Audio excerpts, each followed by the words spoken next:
I am beyond excited to introduce today's guest on the show. I had the pleasure of interviewing Charlotte Walter. She is an award-winning chocolatier known for her unique flavors that represent various cultures. Bring out your pen and paper because you're going to want to take notes.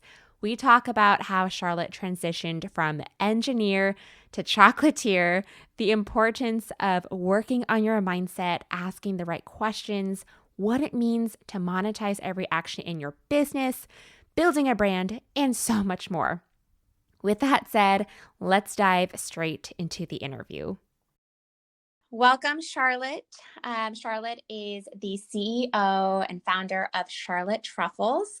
I'm so excited to have her on the podcast today. She is an amazing baker who I befriended through Instagram, and it's just been so much fun watching her and her business grow. So I know this episode is going to speak to a lot of you today. So I'm so excited to jump in.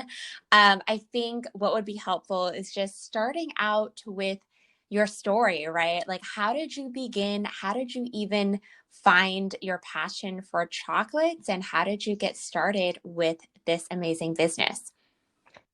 Well, first of all, thank you, Amanda, for having me on your podcast. And I am looking forward to see how I can help with your community. And so, to answer your questions, how did I start my business? I actually transitioned careers from being an engineer to a chocolatier in 2016. And when I started, I really wanted to create a chocolate shop where I really celebrate the diverse voices that we see and hear in our community through chocolates. So that's Mhm. really ultimately what I wanted to do with the chocolate shop. And through that, I really wanted to just highlight people's stories. And what better ways to highlight people's stories and um, emphasize the importance of listening and understanding than through food. So, Yeah. Wow. That's crazy. I love that tagline, from engineer to chocolatier. That could be like your business tagline. exactly. Oh my gosh. So, but how did like this passion for chocolate begin? Like, did you just randomly come up with this idea to try out chocolates? I mean, chocolates are not an easy thing to create. So, what was that process like for you? So it all started because in 2008, my family and I decided to go back to Indonesia after immigrating to the US in 91. So that was like 17 years that we've lived here, and was going to be my first time seeing my extended family after we moved. And so, as many of you guys know, once you move here and you visit home, you bring home some gifts, right? And Mm, so I wanted to bring home gifts, decadent gifts, and I thought about chocolate. And I also wanted to bring home flavors that they're very familiar with. So a lot of tropical flavors. And as I was searching for them, I found that or at least at the time, it was not as easy to find them. mhm. And when I go into chocolate shops, I noticed that either the flavors that I was seeking was something that is more on the rotational basis, or it was just a short representations of their entire collection. And I still very much love tropical flavors. I continue to infuse them in my daily diets. And so I thought that was kind of crazy. Like I thought, you know, mangoes should be pretty normal, right? Yeah. Well, yeah, right. So when I was going in, I'm like, oh, how come I can't find mango as easily? So I wanted to kind of change the narrative on that a little bit, and rather Mm. having it be a seasonal or something that's on a rotation, it would be something that I highlight consistently into my collections. And so that's how it all came about. Oh my gosh. I still have so many questions, but I know that this podcast would probably be like 5 hours long. So maybe we'll have a part two. But Okay. I love that. Like, I think that is so cool that you created something out of necessity, right? Like, you couldn't find this anywhere else. So you just went ahead and did it yourself. So Yeah. I think that's really cool. So basically, you had this idea, right? You wanted to bring these chocolates back home. hmm And then after that, was that where you began to just do it more as a hobby? And then you had this idea of, creating a business? Like, what was that transition like from just having the idea of, like, I want mango chocolates to now having this empire, basically? Well, I don't know if it's an empire, uh, but no. So yes, I did not start my business immediately. At the time I was still working in engineering, and I thought, oh, like I was just starting also like the early stages of my career in engineering, and so I thought I I went to school for engineering and I'm not going to just like leave. Um, and so I just kind of started um, playing around with chocolate as a hobby. And and after that, I kind of started giving them away to some friends, and people really enjoyed them. And I thought, well, maybe it could be a business. Um, and the idea of entrepreneurship is not completely new to me because my family members from both my dad and my mom's side are filled with entrepreneurs. Mm, So I thought, well, obviously I've seen it all my life. Really can't be that hard because I see, there's yeah. like a good 80 to 90% of my um, generations above me are entrepreneurs. So I'm Oh, like, wow. oh, yeah, I'm like, I could totally do this. And of course, I continue to pursue it because I just wasn't sure if it was a hobby versus something that I wanted to pursue as a business. Hmm. And I decided to keep postponing it. And I thought if it keeps calling on to me, then it's something that I should really try. But I was going to wait for time to really tell me where I should be in terms of my career. And ultimately, in 2016, things just kind of unfolded. Things that are happening at my work. My company went through a couple acquisitions. I just finished my MBA, and I was already married at the time, and my husband told me, like, if this isn't a sign, I don't know what else you need to tell you that maybe you should consider this. I was also starting to get really burned out with engineering because I was working at a more startup style company where I was putting in 50, 60 hours a week, which for me was obviously draining, but it was also exhilarating. So um, I started thinking if I was going to put in that much hours into something, why not put that into my business? Why not turn that into my passion and see where it goes? Yeah. So, Wow. So when you talk about, like, if it keeps calling to me, then maybe I'll look uh-huh. into it. Like, what does that mean? Like, what did that look like for you? Well, every time there was just a moment in the business in my engineering life that things got really hard, I would always think about like, am I really meant to be in a corporate world? Am I really meant to be just clocking in my hours here and there? And so I always looked at other people who are entrepreneurs and how much they enjoy being an entrepreneur. Um, and despite the fact that it was also just as draining to see the like excitement in their eyes and their like, pride in what Hmm. they build was something like, maybe there is another set of life for me. So and it just kept coming back, Yeah. over and over again. And of course, when I took my MBA, and my old boss kind of made fun of me because he was like, "Oh, you took your MBA because you know you were going to do entrepreneurship." I was like, "No, not really." So, I mean, because the company paid for like part of my school, so that's why he made Oh, fun of me. awesome.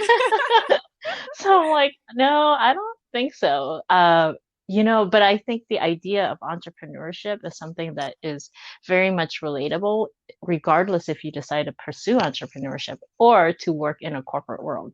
Because I think entrepreneurship is just all about thinking outside the box and being resilient and trying to consistently like get up and figure out a solution, right? And so that's that is the reasons why I was excited for some of the classes that I took in my MBA course. And so again, after it all unfolded, I was like, well, I'm burned out. I might as well take a year off. And during that 1 year off, I'll start this thing. And that was 2016. Wow. So during this year off, what was that like for you? Like, did you come up with, this grand plan before your year off started? Or, did you give yourself a timeline like, okay, if, this business thing doesn't work in this year, I'm going back to engineering. Like, what were your thoughts during this time? Yeah. So, in like I said, I graduated from MBA in 2016. It was June 2016, and I left corporate world in um, December of 2016. Mm. And as part of the MBA class or program, you had to do a capstone class, which just encompasses everything that you've learned. And I had an amazing professor who just to really be able to combine everything that you learned, he suggested that we would create a business, like a fake business. Now, that could be a business that you really want to pursue, or just a fake business so you can just pass the class, right? Yeah. Um, and so my friend at the time was like, oh, I don't really have any ideas. I'm like, okay, well, why don't we play with the idea of the Charlotte Truffles? And so through that, we've kind of put together a business plan. And when I kicked off when I did the soft launch for the company in December, I kind of used that as a leverage point. But since then, a lot has changed. Um, and yeah, I think ultimately the idea of like being able to speak diverse or share the stories of our community really was refined during that MBA program. Mhm. Um, and it gets continued to be refined afterwards. Because when I first was in the MBA class, I said, well, I really wanted to just reconnect back to my culture because the whole story behind of this diversity kind of really stemmed from my own experience when I first moved to the US. I really wanted to just blend in. I didn't want to stick out. I didn't want to be the different kid in the class because being different as an immigrant when you're like 9 years old could be challenging, and it was challenging at some point. Yeah. But another classmate instead turned that around and said, you should be proud that you're different and you could bring so many different voices, and you can just teach us the differences and how we can like celebrate diversity. And so that was the whole idea of the business, was to reconnect back to the cultures. And I wanted to focus more on my Indonesian flavors, which is what flavors that I kind of launched the first year. But I realized that there's more needs outside of reconnecting back to your own culture. I think to really be able to understand our community, we need to also be able to be willing to listen to stories, people Mhm. personal stories, and that's how I expanded it and refined the mission statement to where it is today.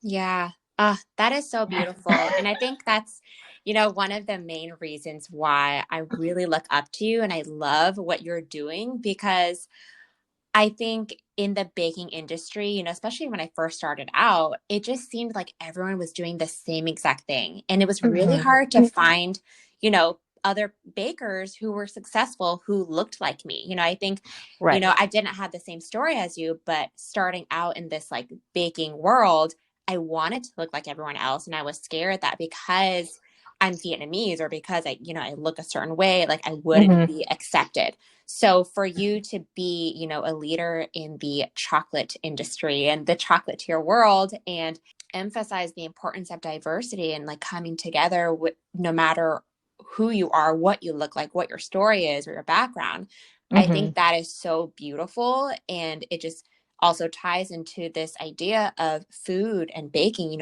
being a universal language. And we shouldn't have everything look the same. Like we need to learn from each other and learn from our communities. So I really applaud what you're doing. I think it's Oh, incredible. And it really, I feel like your core value and your mission statement, like really is exemplified in the way that you market, in the way that you sell your chocolates. Like, can you go into a little bit of that? Like, how did you find that voice? Like, how did you become so confident in the way that you sell your chocolates and like, emphasizing this whole idea around diversity? first of all, thank you. And no, it's not a perfect road to get to where I am. There was Mm, definitely there's a lot of sleepless nights where I was trying to figure out how do I stand out? As you were saying earlier, when you started your business, you didn't want to be like everybody else. It's exactly the same with me, right? Because there's a lot of other great chocolatiers who have perfected the more, I'm going to say standardized or hmm. regular flavors that everyone is accustomed to. And so uh, I wanted to highlight again everyone's story through chocolates. And I just wasn't sure on how to be able to create a mission that was um, something that I was going to be really proud of in speaking of, and at the same time that could people could latch on. And not just because I'm an immigrant, and that was actually one of the questions that I got from one of my coaches was, uh, so you are really, you're so excited and you want people to connect to other cultures and things like that, but that's because because of your own personal experience. But why should I care? Right? Like, and so Hmm. I looked at him like, because you should. Yeah. He's like, but he was like, but that's not a convincing enough story. And so I think being able to find your own mission statement, find your own drive, your own excitement is something that's going to be extremely challenging for each of us to be able to transfer that to create it into a mission statement. So ultimately, at the very end, it took, this progress was a 2 or 3 year progress of Yeah. constantly journaling and trying to really dig deep on how to create it. And once I figured it out, it was easy. Everything else, like trying to figure out how to name your product, how to, come up with new flavors and how you market it. Those are something that is easier once you figure out exactly what your core values for your business is. Yeah. Oh, I love that you're bringing this up because I think for a lot of my students, I try to emphasize the importance of building a brand. Like, I think Hmm. so often bakers just come into creating a business just thinking Hmm. that they're only selling cakes, they're only selling cookies, right? But No, yeah. you're like totally the amazing example of like what it means to actually create a brand. Like you are more than just chocolates. And like I know that if I'm buying from you, I'm buying something so much bigger.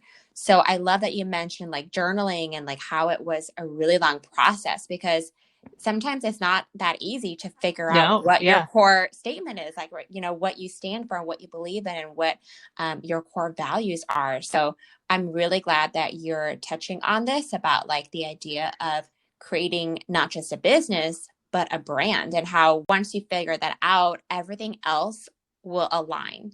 And like you said, everything else will be easier because you know what you're actually standing for. Yeah, and I think it requires like also being ready to ask, being ready to be challenged by a coach or by a, a friend or somebody, right? Mm-hmm. Because not everybody is ready to take in those hard questions. Even if you're planning to make this business a successful long-term business, running a business is challenging. And so mentally, you have to be ready to be able to answer this. Because I've received those questions multiple times already, during my MBA when we were trying to create the business plan. And even at the early stages of my business, I was like, oh, I'm just selling chocolate. But I knew I wasn't selling just chocolate per se. I just wasn't able to curate it in a nice package. And even at this point, I still feel like it could be tidied up even more. And Yeah. so it's you shouldn't feel like you have to have the answer in the perfect format today. Yeah. So um, and just be ready to put in the effort to kind of let it evolve at its natural progression. Yeah, I love that. And that's so encouraging because, you've been in this business for a couple years now and you are still saying that like it's still a journey. You Yeah. haven't figured all of it out yet. I like the idea of, your business is kind of like a living, breathing thing. Like just like us, it's Hmm. always going to evolve. So even if you decide on something today or what your mission statement is today, it doesn't mean that that is final, Exactly. And I just want to highlight a little bit, especially if you're thinking of switching it. We're at an incredibly strange time. You've probably heard multiple business owners saying pivoting, Yeah. right? It's okay to pivot. It's okay to just like, if I even decide to go and say, I don't want to do bonbons anymore. I just want to do focus on chocolate bars and strictly these type of things. It's still okay. You won't know what you don't know. You Yeah, won't know what you don't like until you try it. exactly. So, Yeah. No, that's one of my favorite quotes from Marie Forleo. She says that clarity comes from engagement, not thought. yes. So you can't just like think about it and assume things. You actually have to, take action and do it. So, Yeah. yeah, I And love that. and this is coming from me who's like analysis paralysis is like my home zone. So, Yes. like just I'm at a point that as when I want to try something, I'm like, you know what, it doesn't have to be perfect. I don't know if I even have the right packaging for it. Let's just go. Yeah. Because you just don't have the time, Yes. to perfect it. Because what if you perfect it and you've totally missed the boat as far as what you think the customers need? So let the customers guide you what they want, and you can further refine it. Oh, that's so good. Yeah, because we can be so in our head sometimes and assume Hmm. what our customers want or need. And then Hmm. we spend so much time and energy. And then when we actually put it out there, it's like not even what they wanted. And then, you know, Exactly. you just get really like torn up What? about it and yeah. Yeah. Yes. So I wanted to quickly touch on one main theme that we've kind of talked about during this episode is how to change your mindset to become more confident. How did you work on your mindset and how important do you think mindset is to running a successful business? Mindset is the key to running a successful business. I say that because it's exactly what I went through. In 2016, 2017, and early 2018, I dreamt my business to be very small compared to where I want the business to be. And even at this point, it's still fairly conservative to some of my other friends, whether they're in the chocolate business or in business in general. So I think being able to work on your mindset and remove some of the roadblocks that you have is extremely important. Because if you come into a business thinking, let's say you have an event coming up. Let's Mhm. pretend we have an event that is available for us to Yes. participate, right?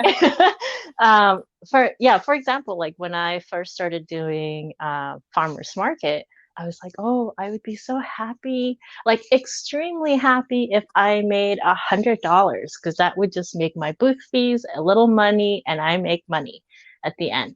And now looking back and sitting here like $100, are you kidding me? Because then it would be, it's there's just so much involved in setting up those booths and things like that, that at the end of the day, you're not making any money. But again, if your mindset is like, let me just win a little, you're going to win just a little, right? Because Mm, that's where you've set your success post.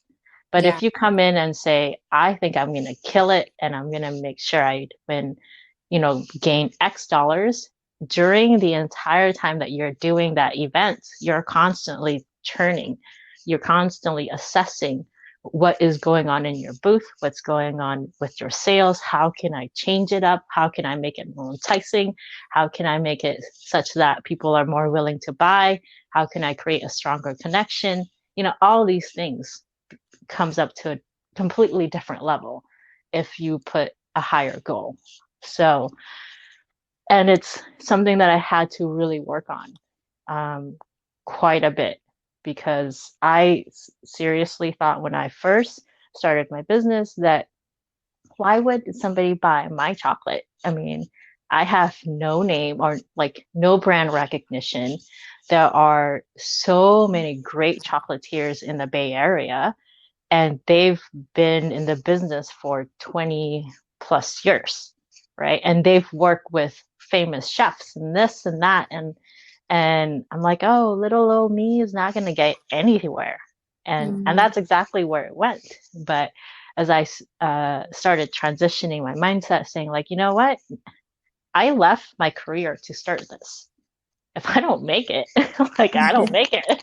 yeah. So so that's when I've also worked with a coach to start changing the mindset and just seeing each obstacle rather than being an obstacle that's going to defeat you, more of like seeing it under the light of, I'm going to win that. That's just going to be a small tick mark in my list of I've completed for the year. And then after this goal, I'm going to aim for a higher goal. And and also defining what success means for each event, each goal is something that you also need to work on, because I've always thought that in order for me to be successful, I have to be perfect. I have to do this and I have to do that. And, like I put so much pressure on myself to make sure that that event is going to go without any glitches.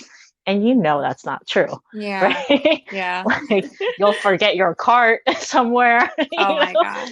So it's, but I mean, I still have that mindset ultimately, but I'm getting a little bit more comfortable in saying like, it doesn't have to be perfect as long as I could just say this. So, Yeah. but Wow. it's, I feel like that was just like a coaching session in itself. Like that. but I mean, honestly, I am really, really big on mindset just because Yeah. I've seen myself transition and I've seen how my own thought process impeded my growth within the first couple of years. And just like, even if somebody says no, even if somebody says, I don't like your cake, yeah, it's going to be so, so, so painful to hear that because I've heard that myself. Mm, But realizing as well as who's telling you, are they being genuine about it or are they just being cruel? Because there's a whole different set of things, right? And also realizing, is that where I want to be? Like if I made those changes that customer suggests, is that something that I would be happy about for my business to stand behind? And would I be happy? yeah. So, yeah. Oh, wow. That was so good. I feel like I need a minute just to like soak all of that in. I think like the thing that keeps coming up for me as you're talking is the whole idea of asking the right questions, Yes. being intentional of where your mindset is. Like, are you thinking Mm-hmm. small? Because then you're going to stay small. But if you're Mm-hmm. asking the right questions of how you can grow, of how you can learn and be challenged, like that is a whole other amazing thing for your business. So, Yeah, and your vision can change, right? mhm. When I first started, honestly, I didn't know where I want to be, and I still don't know where I want to be with my business. But at the same time, now I know, hey, those big events that I see big brands can do, you know what? I can do that too. I don't have to like super kill it like the way they do it, but I can just be there and I can like be a sponge and learn from them. You know, like I said, in 2016, I never thought I would ever want to have like a kitchen of my own or even a retail space. Now that I'm starting to see the picture of, maybe I can have a retail location. And so Yeah. once you start putting those pictures in your mind, you're like, oh, so I have to have a retail space, and a retail space is going to cost me a rent of X dollars a month. And then there's the overhead costs and this and that and that. And that's when you start like, oh, it's getting real. So Yeah. Wow. I like that too. Because I think, when you start out with your business, you hear a lot of people tell you, like, okay, you need like a 10-year plan. You need to know all of these things before you can even start.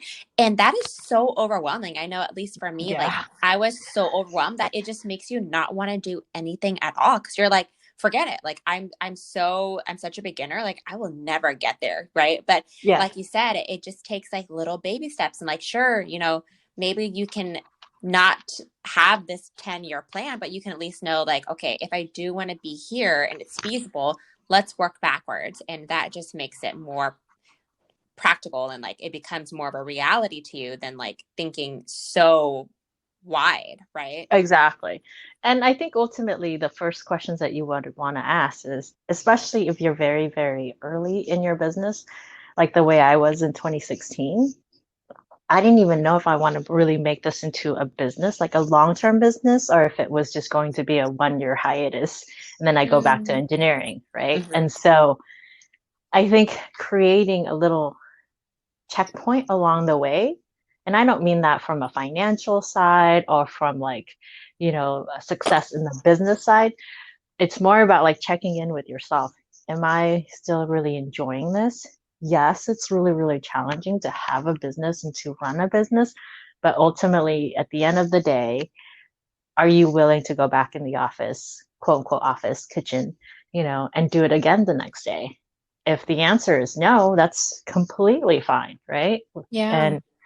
And but if the answer is yes, all right, let's put more skin to the game. Mm-hmm. Is it something that you want to really turn it into a long-term business, or is it more of like a side hustle? Because Yeah, there's a difference, right? exactly. So And there's nothing wrong with either. Like, exactly. you are your own boss. So like you don't have to listen to what your friends and family are saying. Like you have to know yourself what is within your capacity and what you actually want. Just because you started it doesn't mean you have to continue and go through with it, even if you're unhappy. Exactly. I wanted to transition into talking about being efficient. So Mm. Charlotte and I, we DM a lot, and she said this one phrase that just hit me. And she said, you need to monetize every action. Can you kind of go into that? You can even talk about like specific examples within your Okay. own business. But yeah, what does that mean and look like for you? And how did you learn that that was necessary for your business? So let's go back a little bit. And I think before you go down this path, you really need to understand where you want for your business to be.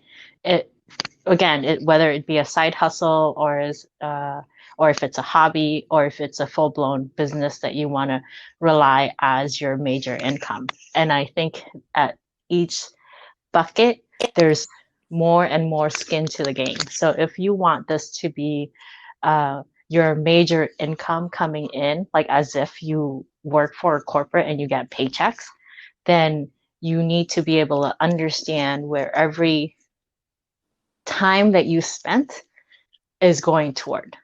Because take just for an example, if you're working at a company, they'll give you a salary, right? So you Mm-hmm. don't have to worry about like, oh my gosh, every minute, like they're going to pay me at X dollars and I have to make sure I have to be very efficient. Mm-hmm.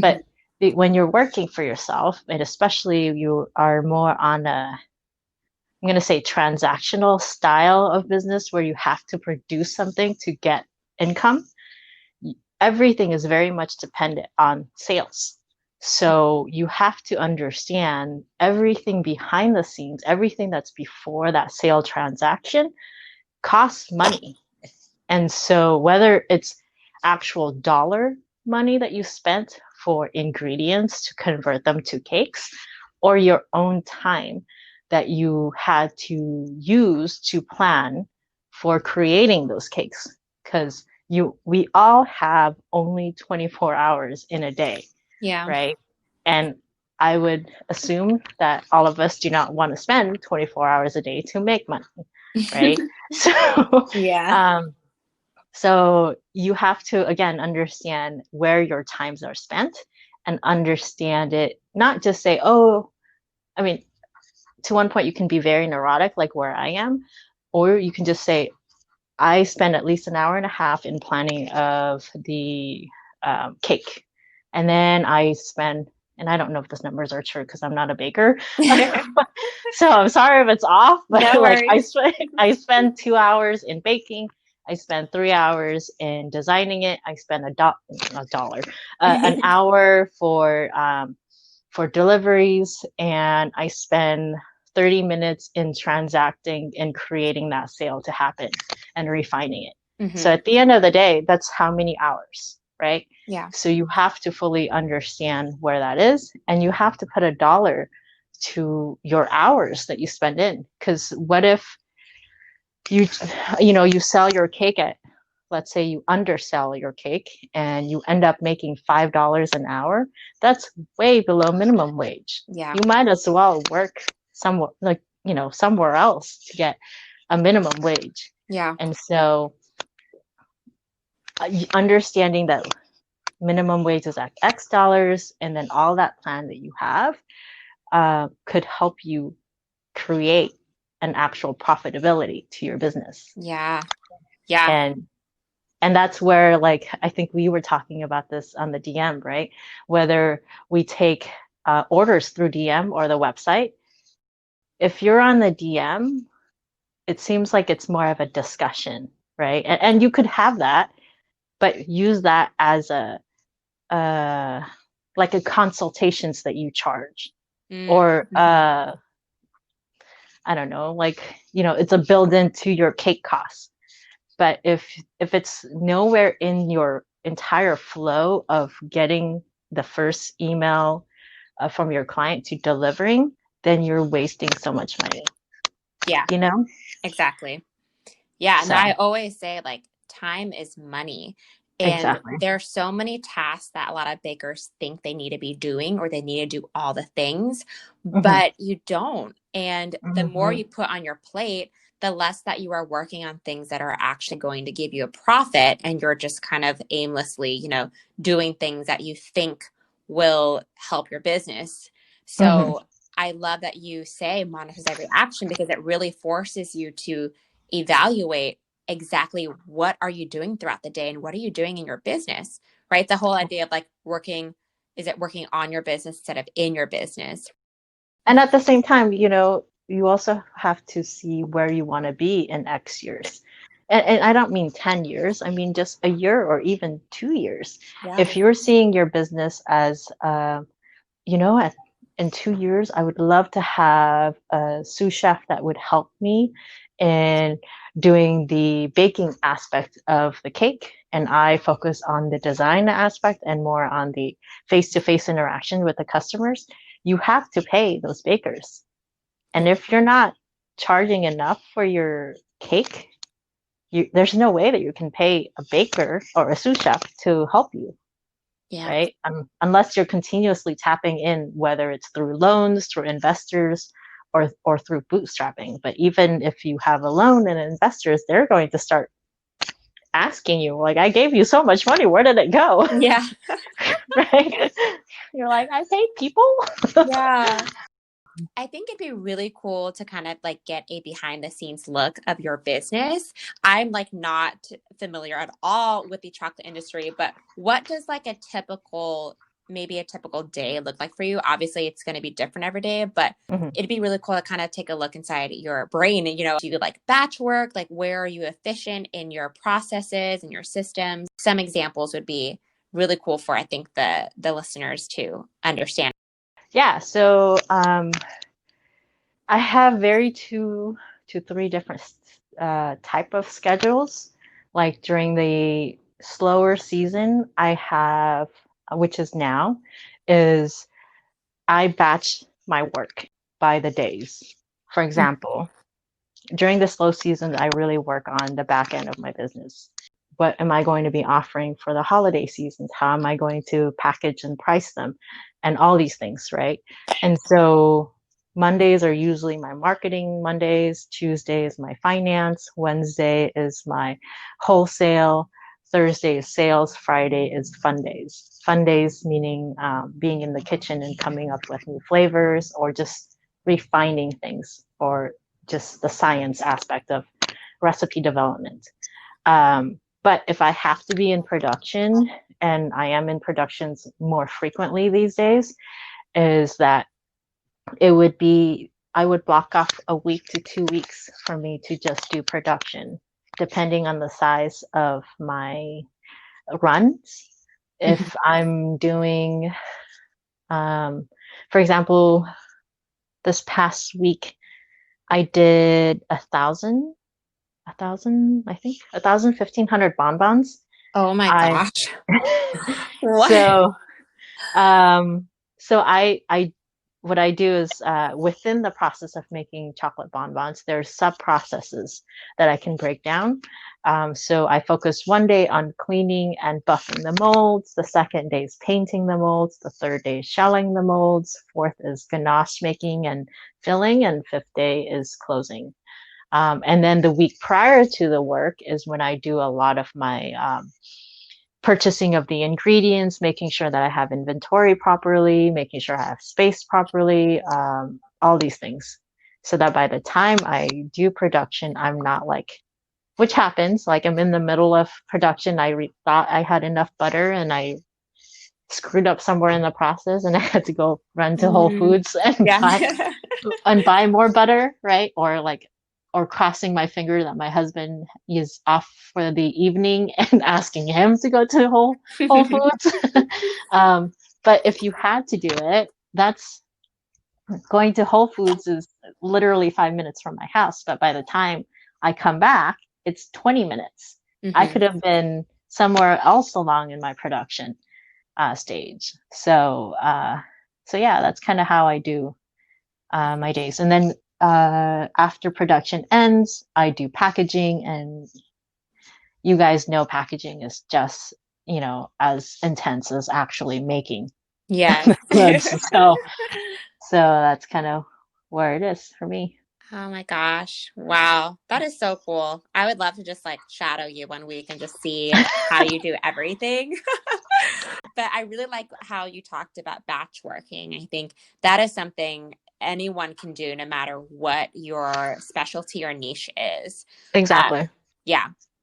So I'm really glad we got to take a, little inside behind the scenes look at that. Thank you for sharing. I just wanted to end our conversation just with if you can tell people, how they can get a hold of your delicious chocolates. I mean, you have some amazing flavors. So I am solely focused on Bay Area patrons only. So I do local deliveries and pickup. My website is charlottetruffles.com with two F's and two L. Maybe I should say it first, two L's and two F's. Yeah. And then you could also find my social media. Like if you would like to see the behind the scenes on how chocolate is made, follow me along on Facebook or Instagram under Charlotte Truffles. And then if you like to visit me, you can also visit me at the Menlo Park Farmers Market on Sundays. I'm there every Sunday unless it's extremely hot. And you can purchase everything online through the website. You can also choose to customize your boxes online as well. Wow. Did you love that interview as much as I did? Make sure to take a screenshot and share it on Instagram. tagging me and Charlotte. Also, let me know what your favorite takeaway was. Don't forget, if you struggle with Instagram or just want to learn more about how to use it with intention to grow your baking business, sign up for the Instagram for Bakeries Bootcamp waitlist. And I can't wait to connect with you soon.